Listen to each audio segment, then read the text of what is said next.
إن الذين قالوا ربنا الله ثم استقاموا فلا خوف عليهم ولا هم يحزنون. استقم كما أمرت ومن تاب معك ولا تطغوا إنه بما تعملون بصير.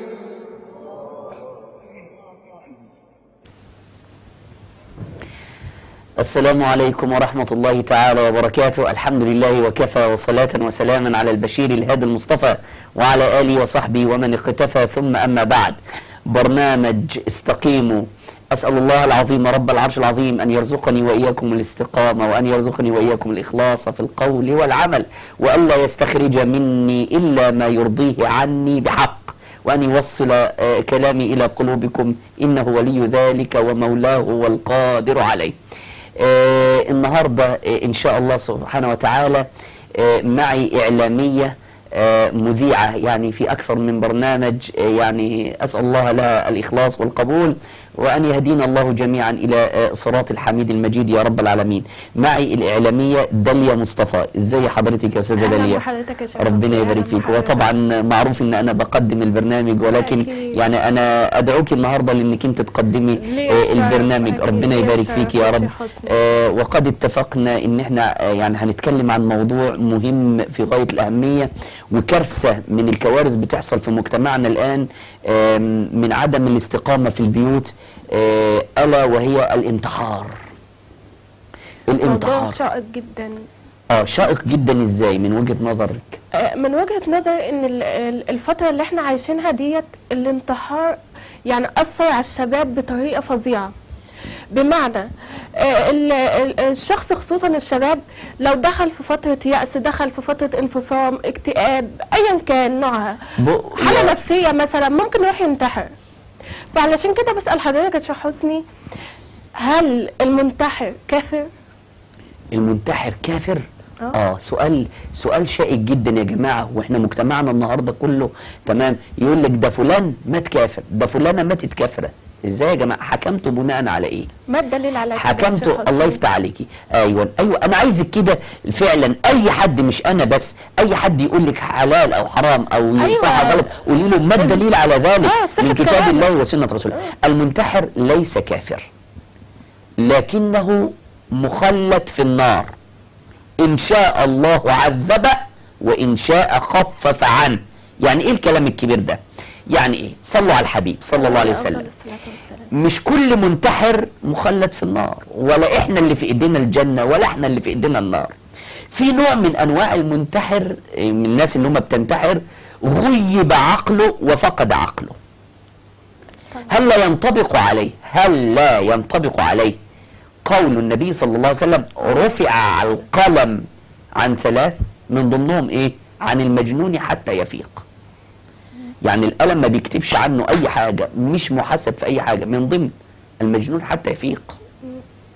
فرضا هو في اللحظة اللي انتحر فيها ده فقد عقله، فقد كل حاجة. دي مش دعوة للانتحار، بالعكس احنا بس بنضبط اقوالنا وافعالنا. الدعوة بقى ان احنا عايزين نحذر الناس. اول حاجة الاباء والامهات، تربية الاولاد. في كارثة دلوقتي بتحصل في تربية الأولاد. النبي صلى الله عليه وسلم علمنا في تربية أولادنا حاجة اسمها 3 سبعات. احفظوها بكده، 3 سبعات. أول 7 وتاني 7 وتالت 7. أول 7 اللي هي من عمر يوم، من أول ما يتولد الطفل تمام لحد 7 سنين، مطلوب مني إن أنا أعمل كل اللي يرضيه. أدلله وطبطب على قلبه ودلعه وبص افسحه واعمل كل الخير واعلمه واعرفه ايه الصح وايه الغلط. خلاص، من ضمن ال7 الاولانيين دولت ايه؟ كل حاجه. أيوة. طيب ال7 التانيين تعليم بقى.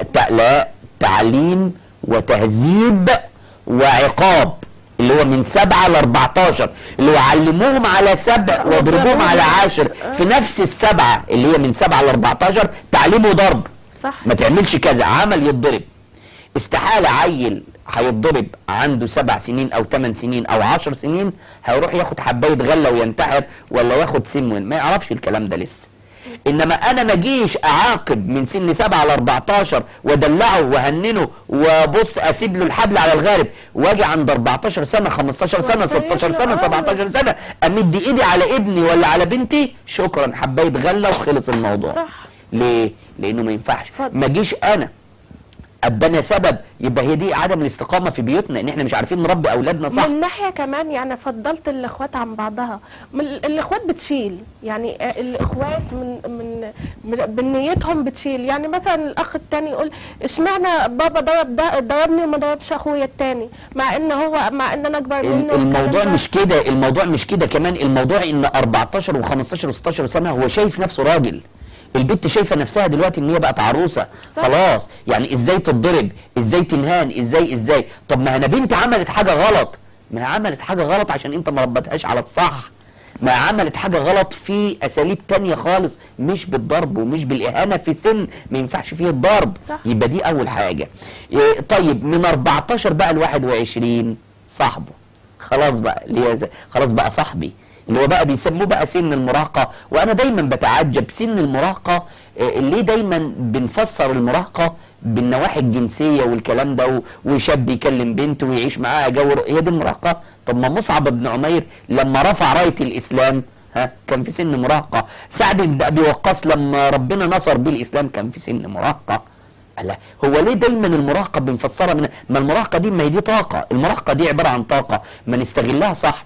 علموا اولادكم السباحه والرمايه وركوب الخيل، بنتك سمعها كل كلام جميل، ما تتخانقش قدام زوجتك قدامها، ما تكرههاش في الدنيا، علموهم يا جماعه وكونوا لهم القدوه والمثال، كونوا لهم القدوه والمثال قبل الكلام. يبقى انا اعامل زوجتي باحترام قدام ابنائي، يقوم ابنائي يطلعوا اسوياء، يقوم اسوياء. فالموضوع موضوع منظومه متكامله يا استاذه داليا، الموضوع منظومه متكامله. أكيد. مش موضوع ان انا اقول لابني ما تعملش كذا وانا بعمل كذا. بناء برضه يعني بيدل الكلام ده على التربيه، على الاسره، على البيت، على البيت. الاب والام اصلا اسوياء ولا مش اسوياء؟ ايوه، ما انا بتكلم في كده، البيت. اما نيجي بقى على حكم المنتحر، المنتحر ربنا سبحانه وتعالى بقى هو الوحيد اللي يعرف اذا كانه بينتحر وهو واعي ولا فقد وعيه. والله اذا كان واعي يبقى دخل في مرحله المخلد في النار. ليه بقى النبي قال ان شاء خفف عنه وان شاء عذبه؟ لان دي بتاعت ربنا، والله بقى ربنا اللي شايف وربنا اللي مطلع عارف هيخفف عنه، عشان خاطر هو وصل لمرحله اصلا يعني غصب عنه يأس من الدنيا لدرجه انه فقد الوعي، يبقى ربنا بقى هو اللي مسؤول عن النقطه دي. بالظبط ما ينفعش احكم على واحد قدامي ان هو كافر. طب انا قدامي واحد دلوقتي غير مسلم وليكن يهودي، اقول والله اليهودي ده اللي قدامي ده كافر؟ لا، انا بقول من مات يشرك بالله شيئا دخل. انما اللي قدامي ده قد يكون مسلم من جواه وكاتم ايمانه عشان ما حدش يأذيه وما حدش يمكن هو مسلم ومخبي. انما اقول والله لو من مات لا يشرك بالله شيئا دخل الجنه، والعكس صحيح، من مات يشرك بالله شيئا دخل النار، انما من مات لا يشرك بالله شيئا دخل الجنه. طبعا. يبقى بالتالي انا بحكم حكم عام وليس خاص. ما ينفعش اقول فلان الفلاني ده يمكن ربنا يختم له بخير ويختم لي انا بشر، يمكن انا اللي ماشي صح دلوقتي وهو ماشي غلط، ادعي له بالهدايه، يمكن ربنا يهديه ويضلني انا والعياذ بالله. طب ليه؟ يبقى انا ادعي له بالهدايه، لا احكم على احد، لان ما حدش يعرف النوايا ولا السرائر الا الله. انا احكم على ظاهره معينه، والله لو عاش على ذلك ومات على ذلك دخل النار. انما حد يعرف الخواتيم ايه؟ انما الاعمال بالخواتيم كما ورد في مسند الامام احمد. طيب انت سالتيني دلوقتي بتقولي لي ايه الدليل على ان المنتحر ليس على ان المنتحر مخلد في النار؟ هو المنتحر ليس كافر، لان اجمع جمهور اهل السنه والجماعه ان المنتحر يغسل غسل المسلمين ويصلى عليه، اذا هو ليس كافر. فهو عمل ايه المنتحر؟ عمل ايه عشان ينتحر؟ عمل ايه؟ قتل نفسه، صح؟ هو ايه الفرق بينها وبين القتل؟ ان هو بدل ما يقتلك قتل نفسه، بدل ما هي موتت نفسها. فهل القاتل كافر؟ في حكم قراطين في الدنيا. القاتل عموما، سيبك من قاتل النفس، القاتل عموما مش اللي قتل نفسه، القاتل عموما في الشرع الاسلامي لا كافر؟ لا، بس خلاص. هو بدل ما يقتل هو قتل نفسه، فهو ليس. انما القاتل عموما مخلد في النار. قال تعالى: ومن يقتل مؤمنا متعمدا فجزاؤه جهنم خالدا فيها. شوف، خالدا فيها، الدليل اهو. وغضب الله عليه، كفايه يا رب، قال لك لا، ولعنه، كفايه يا رب، واعد له عذابا اليما. ما ينفعش. تمام. يبقى اذا قاتل النفس مخلد في النار اذا كان متعمدا، فلو قتل نفسه اخذ نفس الحكم. اسمعي بقى الى الحديث ده. روي في حديث ابو هريره من صحيح مسلم ان النبي صلى الله عليه وسلم صلى عليه صلى الله عليه وسلم قال: من، ركزي بقى، من تردى من جبل، يعني اللي ينتحر، ينط من جبل او ينط من الدور السابع ولا ينتحر من عماره، هي معناتها كده. من تردى من جبل جيء به يوم القيامه وهو يتردى في نار جهنم، يعني بيعذب بنفس اللي عمله. يتردى في نار جهنم خالدا مخلدا فيها. ومن حسى، وفي لفظ ومن احتسى سما، يعني خد حبايه غله، شرب سم، اي حاجه، جيء به يوم القيامه وسمه في يده يحسو سمه في النار خالدا مخلدا، عمال يشرب سم في النار بنفس الطريقه اللي موت بها نفسه، يعذب بها النار. ومن توجأ في بطنه بحديده، يعني سكينه دلوقتي كده وراح ايه ده، جيء به يوم القيامه وحديدته في يده يتوجأ بها في بطنه خالدا مخلدا فيها. ياه، وكأنه عايز يوصل لنا رسالة ان الانسان يعذب في النار بما قتل به، بس كل ده تحت ايه؟ اذا كان واعي هو بيعمل ايه، اذا كان واعي هو بيعمل ايه. يا شبابنا ويا بناتنا، الدنيا دي اصلا ربنا خلقنا فيها عشان تبقى معبر لنا للجنة. يبقى انت لا تطول لا دنيا ولا تطول اخرة. ازاي لا تطول لا دنيا ولا اخرة؟ ليه؟ معقولة؟ مش مستاهلة يعني. انت عندك في بلدك كم حالة في سنة كتير واحدة؟ جدا حالات الانتحار منتشرة جدا الفترة ديت. انا لسه كنت هكلم حضرتك عدم ثقة ويقين في رب العالمين. هكلم حضرتك برضه في نقطة يا شيخ حسني، زي ما انا فتحت الحلقة بموضوع اليأس. نعم. انا قلت الانتحار يعني ممكن يكون سببه يأس، انفصام، اللي هو واحد عنده حالات نفسية، الكلام ده. بس في اشخاص بتعرف تسيطر على نفسها وفي اشخاص لا، من ضمنهم اللي هي مرض اليأس ده. نعم. في اشخاص بتسيطر عليه وفي اشخاص لا. من كلام حضرتك لسه قايل دلوقتي ان المنتحر ليس كافر. نعم. وفي كتاب الله قال تعالى انه لا ييأس من روح الله الا القوم الكافرون. احسنتي. الله، سؤال جميل جدا، عشان بس في ناس مفكره ان القران بيناقض بعضه وبعضه. انه لا ييأس من روح الله الا القوم الكافرون. الايه ديت لو انت خدت بالك احنا قلنا المعنى بتاعها من شويه، اللي هو ايه؟ اذا كان واعي، إذا كان هو يائس من رحمة ربنا وواعي. إنما في إنسان وصل لليأس وهو مغيب وهو مش واعي هو بيعمل إيه. إنما اللي ييأس وهو واعي ومش شاكر ربنا ولا بيحمد ربنا على نعمائه، لا، محاسب وهو بيتصرف هديلك مثال. الطلاق، عشان في ناس كتيرة جدا مفكرة إن الطلاق وقت الغضب مش محسوب. لا، محسوب. قال رسول الله صلى الله عليه وسلم: لا طلاق في إغلاق، لم يقل لا طلاق في غضب. ما الفرق بين الغضب والإغلاق؟ الإغلاق اللي هو خلاص غضب شديد عمى عينه وعمى قلبه وعمى بصيرته. بتشوفي بعض الناس في خناقات يقعدوا يضربوهم بالإقلام عشان يفوقوهم. أيوة. ممكن يموت نفسه وبعد كده يقول لك في إيه؟ إيه اللي حصل؟ يا عم أنت عملت كذا، مش فاكر. يا عم أنت رميت على مراتك قلت لها روح أنت طالق، والله ما فاكر. ايوه. لا، ده بقى مش محسوب. أيوة. ده مش محسوب. انت عارفه لو واحد جه قال لي انا طلقت مراتي وكانت ساعه غضب، قلت له غضب ايه؟ راح مستعبط فيها كده ويقول له لا غضب شديد جدا ما كنتش واعي. قلت اقوم انا اعمل بقى فيها زي وكيل النيابه، اقول له طب قلت لها ايه؟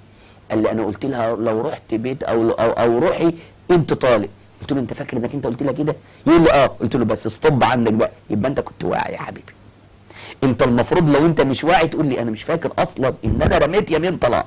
صح. يبقى انا دلوقتي عشان اجاوب على فتوى لازم انا اكون ذكي. بس اقول له انت كنت لابس ايه؟ والله انا كنت لابس ترنج ازرق.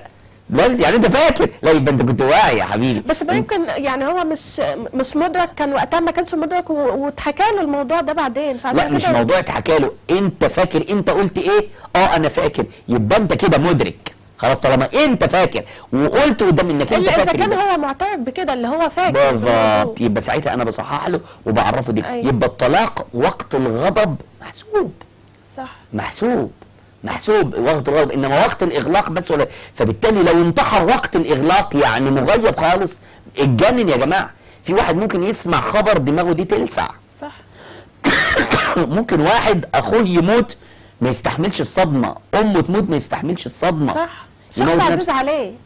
احنا مطلوب مننا يا ايها الذين امنوا اصبروا وصابروا ورابطوا. شوف ربنا بيقول ايه؟ اصبروا وصابروا ورابطوا واتقوا الله لعلكم تفلحون.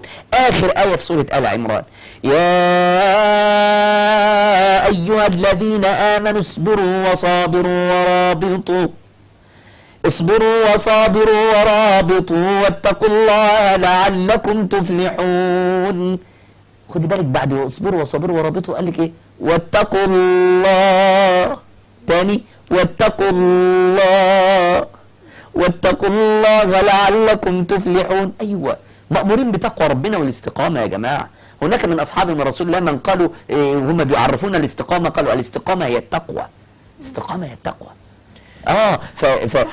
اصبروا وصابروا، يعني مش قادر تصبر، عارفه اللي كان يقولوا لنا ايه؟ مش قادر تصبر اتك على الصبر. هي دي اتك على الصبر، يعني حاول معلش اتصبر شويه، اتغصب على نفسك شويه معلش. تعال على نفسك شويه يا ايه؟ تعال على نفسك شويه زي ما الله يفتح عليك. يا ايها الذين امنوا اصبروا وصابروا ورابطوا. الربط ده اللي هو على القلب. الربط ان نسال الله ان يربط على قلوبنا. يقول لك فلان ده لو ابنه مات ولا ابنه، يقول لك اللهم اربط على قلبها. الله على الربط على القلب اللي هو ربنا يرزقها الصبر. الربط على القلب. عشان كده يا ايها الذين امنوا اصبروا وصابروا ورابطوا واتقوا الله لعلكم تفلحون. كل ده لازم يوصلك الى تقوى الله. يعني بصبر وبعمل ده كله عشان انا خايف من ربنا سبحانه وتعالى، خايف انه يدخل، لا ده انا عايزه يدخلني الجنه. يقوم الصبر اخرته ايه؟ ما هو لو احنا علمنا اولادنا الصبر وعلمنا اولادنا إيه يعني ايه نار جهنم، علمنا اولادنا يعني ايه الدنيا دي اصلا ملهاش قيمه، ليه اخسر دنيتي واخسر اخرتي؟ ليه الصبر؟ لو علمنا اولادنا ان بعد ما ندخل الجنه الملائكه هيخشوا يسلموا علينا عشان احنا صبرنا. قال تعالى انما يوفى الصابرون اجرهم بغير حساب. انتوا عارفين يعني ايه بغير حساب؟ عارفه يوم القيامه كام يا استاذه داليا؟ يوم القيامه ده قد ايه؟ يوم ولا اسبوع ولا شهر ولا شهرين ولا سنه؟ 50,000 سنة. 50,000 سنة. ايوه ده من عصر ده الفراعنة. بص 50,000 سنة. هو يوم اصلا هو يوم القيامة مقداره 50,000 سنة. طيب 50,000 سنة ده من عصر الفراعنة، من عصر بناة الاهرامات لحد النهارده. الهرم الكبير ده مبني سنة كام؟ قيل ايام سيدنا ابراهيم. طيب سنة كام؟ 2551 قبل الميلاد. طب 2551 زائد 2021 النهارده يبقى كام؟ 4562 سنة. احسبيهم بعدين براحتك بقى. 2021 زائد 2000 انت واخد بالك؟ 551 قبل الميلاد يساوي 4562 سنة بالظبط. ده احنا ما كسرناش 5000 سنة. يوم القيامة 50,000 سنة. ده احنا من عصر الفراعنة للنهارده ما كسرناش 5000 سنة يا ناس. ما كسرناش 5000 سنة. مين يستحمل يوم؟ وبعدين يوم القيامة ايه؟ انا مش عايز اقف عشان ما بوصل الحلقة. انت عارفة يوم القيامة ايه؟ انا واقف اهو مكاني اهو، اعتبروني واقف مكاني اهو. النبي صلى الله عليه وسلم يقول لا تزول قدم عبد يوم القيامة حتى يسأل عن 4. ما المفروض نعلمه اولادنا بقى وتعلموا اولادكم كده عشان يخافوا من الانتحار ويخافوا من عقاب ربنا. الانسان يقف كده قدام ربنا سبحانه وتعالى. قال النبي لا تزول قدم عبد. عارفه يعني ايه لا تزول قدم؟ يعني رجليه مش هتتحرك، مش هتحرك رجليك من مكانك حتى لغايه ما تجاوب على ال4 اسئله دول. حتى يسأل عن ماله فيه وعن شبابه وعن ايه ده؟ خدي بالك. طب انا دلوقتي لو واقف هنا في الاستوديو جنب مني ايه؟ جنب مني والله كرسي هتنك عليه، جنب مني كنبه، فوق مني تكييف، هنا مراوح. لو تعبت كذا. طب انا لو تعبت بعد 1000 سنه، ما 50,000 سنه، انا ايش عرفنا انا هتحاسب؟ ما لو اتحاسبت في نص اليوم يبقى بعد 25,000 سنه.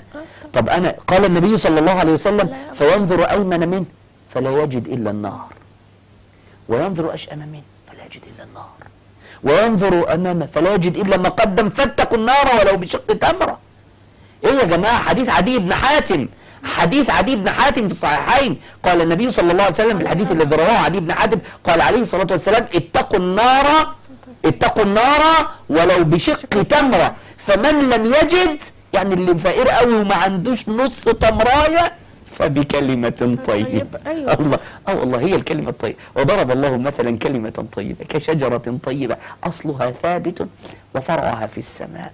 وفي رمضان اللي فات اللي متابعينا كنا عاملين برنامج جميل اسمه وقولوا للناس حسنا، اتكلمنا فيه عن ازاي الناس تتكلم، وهدوا الى الطيب من القول وهدوا الى صراط الحميد، ازاي الناس تتكلم حلو. ما انت لو كلمت ابنك وبنتك عمرهم ما ينتحروا، لو كلمتهم، لو نصحتهم، لو كنت انت قدوة قدامهم، قدوة قدامهم.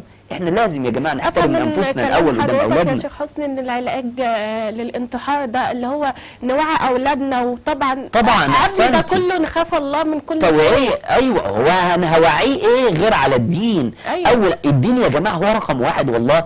يعني احنا دايما بنقول للمسؤولين حتى في الدوله يا جماعه، العلماء يعني بنخاطب اهل الدين والمسؤولين في الدوله، يعني حاولوا يعني تكثفوا من استخدامكم للعلماء، استخدموا العلماء. يعني سيبنا من الاجواء الثانيه، لا العلماء والله العظيم، والله العظيم اعملوا كده. وهو فعلا قبل 2007 لو تفتكروا، قبل 2007 كانت الجريمه في مصر بنسبه كبيره جدا، مش عايز اقول نسبه عشان ما تطلعش يعني حقيقيه او مقاربه، لكن كانت بنسبه كبيره جدا.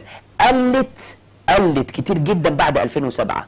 فبعض اهل العلم قال لك هو ايه اللي حصل قبل 2007 وايه اللي قال لك في طفره كبيره حصلت من 2007. بدايه لو تفتكروا قناه اقرأ، ايوه تمام، وقناه الرحمه، أيوة. وقناه الناس، والقنوات القديمه ديت اللي كانت بدات تطلع، أيوة. الناس بدات تلتف حواليها وتتعلم دينها، فالجريمه قلت. والله العظيم اكتر حاجه تقلل الجريمه في المجتمع التوعيه الدينيه. عشان كده انا بخاطب المسؤولين من هذا المنبر الجليل، اتركوا للعلماء فسحه ان يتكلموا في الدين وان ينصحوا في ناس كتيره جدا ربنا بيهديها بسبب الدين. صح، بسبب الدين طبعا. الدين اصل الدين، انت عارف، انتوا عارفين الدين ده بيقول للي محبوس في السجن ده ايه؟ انت عارفه الدين بيقول للي محبوس في السجن ايه يا استاذه داليا؟ تمام، بيقول له لو انت حد فتح لك السجن كده، تمام، واطلق قيدك، روح كتف نفسك تاني واقعد مكانك. يا سلام على الادب. ديننا بيضبط سلوكنا يا جماعه. مش معناته ان هي بقى غوغاء، بقى السجن انفتح هنطلع جري ومش عارف ايه. اعقل نفسك واربط نفسك تاني. صح. وخلي نفسك تاخد الجزاء طالما انت اخطأت فعلا واجرمت وقتلت حد. سيب نفسك تاخد العقاب. كان واحد على عهد النبي صلى الله عليه وسلم زنى بامرأة ومحدش شافه، راح يا رسول الله، يعني كان اسمه ماعز، قال يا رسول الله لقد زنيت فطهرني من الزنا. فالنبي عايز يستر عليه، فاستنكه النبي فمه. يعني ايه استنكه النبي فمه؟ يعني بيشم فمه، اصله قاعد قدام الصحابه. فالنبي عايز يوري للصحابه ان، فقال يعني ان الراجل ده مش مجنون اكيد، النبي عايز يستر عليه، فاستنكه النبي فمه عشان يشوفه شارب خمره وسكران ولا لا. وقال النبي ابيه خبل ابيه جنون، هو في ايه؟ هو في خبل، هو في جنون؟ واحد يجي يعترف على نفسه كده؟ ارجع، لعلك فخست، لعلك قبلت، لعلك لمست. يمكن انت بس قابلت واحده بس وقعدت معاها، ده مش معناته ان الحاجات دي مباحه، لا، بس قال له يمكن انت ما وصلتش لدرجه الزنا اللي يصل لذلك. اللي ذلك لعلك قبلت، لعلك لمست، لعلك ارجع. فرجع قال له يا رسول الله زنيت، يا رسول الله. شويه ولقوا واحده ست جايه، يا رسول الله زنيت مع ماعز. خلاص ثبتت الكلام كده. أيوة. حامل، طب ارجعي لغايه ما تلدي. ولدت، ما زورتش بقى جواز سفر ولا هربت ولا راحت راجعه له بالطفل بعد ما فطمته وفي ايده كسرت خبز. فاقام النبي الحد على ماعز واقام النبي الحد عليها. وقال النبي لقد تابت توبة لو وزعت على أهل المدينة لكفتهم. وقال عن ماعز لقد تاب ماعز بينه وبين ربه توبة يعني لو وزعت على أهل مكث، يعني على أهل زنا لكفتهم. وبينه وبين الصحابة قال لو تاب ماعز بينه وبين ربه لقبلها. فيا جماعة علموا أولادكم الدين. والله العظيم الدين إنه لا ييأس من روح الله إلا القوم الكافرون. دي مقصود بها إيه قبل ما أختم؟ مقصود بها إن اللي يأسوا من روح الله وهم واعيين ومدركين هم بيعملوا ايه؟ اختم بهذه الكلمة وهذه الآية. قال ربنا جل وعلا: ولا تقتلوا أنفسكم إن الله كان بكم رحيما ومن يفعل ذلك عدوانا وظلما. اللي يقتل نفسه ويتعدى على نفسه عدوانا وظلما وهو واعي ومن يفعل ذلك عدوانا وظلما فسوف نصليه نارا وكان ذلك على الله يسيرا. إن تجتنبوا كبائر ما تنهون عنه نكفر عنكم من سيئاتكم وندخلكم مدخلا كريما. نلتقي بإذن الله جل وعلا قريبا عاجلا في الأسبوع القادم في برنامج استقيموا. انتظرونا كل جمعة في 20:30 مساء بإذن الله، وإلى لقاء آخر، وسلام الله عليكم جميعا ورحمته وبركاته. إن الذين قالوا ربنا الله ثم استقاموا فلا خوف عليهم ولا هم يحزنون.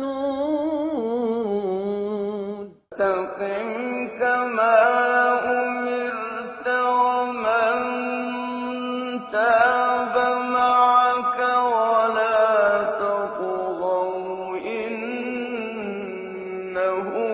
بما تعملون بصير.